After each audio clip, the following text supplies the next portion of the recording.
একদিন যখন সেই মেয়েটি চোখ খুলল তখন দেখলো চারদিক ভরা অচেনা মানুষ। সে মুহূর্তেই পাশের মেয়েটার গলা চেপে ধরল, কিন্তু পরের সেকেন্ডেই বুঝলো এটা তার নিজের শরীর নয়, সে আসলে এক সিক্রেট এজেন্ট ছিল, পৃথিবীর সবচেয়ে দক্ষ গুপ্তচরদের একজন। কিন্তু এক মিশনে ব্যর্থ হওয়ার পর চারদিক থেকে শত্রুরা তাকে ঘিরে ফেলেছিল। শেষমেশ সে বোমার বোতামটিকে তাদের সঙ্গে নিজেকে উড়িয়ে দেবার সিদ্ধান্ত নিয়েছিল। কিন্তু যখন চোখ খুলল দেখলো সে 300 পাউন্ড ওজনের কলেজ ছাত্রী হয়ে গেছে। এই শরীরের স্মৃতি ফিরে আসতেই জানতে পারলো আসল মেয়েটি নিজের ক্রাশকে একটি প্রেমপত্র লিখেছিল, যা তার চতুর ছোট বোন ধরে ফেলেছিল। তর্ক বিতর্কের মাঝেই মেয়েটি সিঁড়ি থেকে পড়ে অচেতন হয়ে যায়। সব মনে পড়তেই সে দেওয়াল ভেঙে ফেলে, যার পেছনে তার বোন দাঁড়িয়েছিল। বোন ভয় কাঁপতে লাগলো, আর মা দৌড়ে এসে রেগে বলল ও নিজেই পড়ে গিয়েছিল, এখন রাগ ঝাড়ছিস? তখন সে বোনকে চোখে চোখ রেখে বলল, তুই যদি আমাকে আবার ছোঁস আমি তোকে ছেড়ে কথা বলবো না। বাড়ি ফিরে তার মনে হলো সে এমন এক পরিবারে জন্মেছে যেখানে মা বাবা শুধু বোনকে ভালোবাসে, আর তার একমাত্র আপনজন হলো তার ছোট ভাই। তখনই সে প্রতিজ্ঞা করলো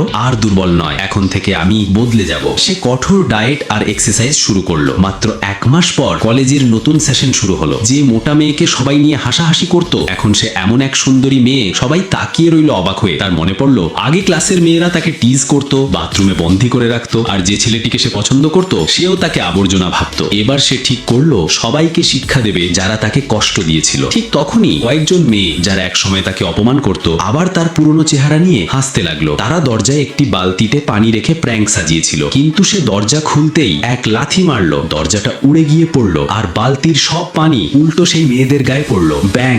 সবাই অবাক। আগের সেই অসহায় মেয়েটি এখন এক অপ্রতিরোধ্য শক্তি।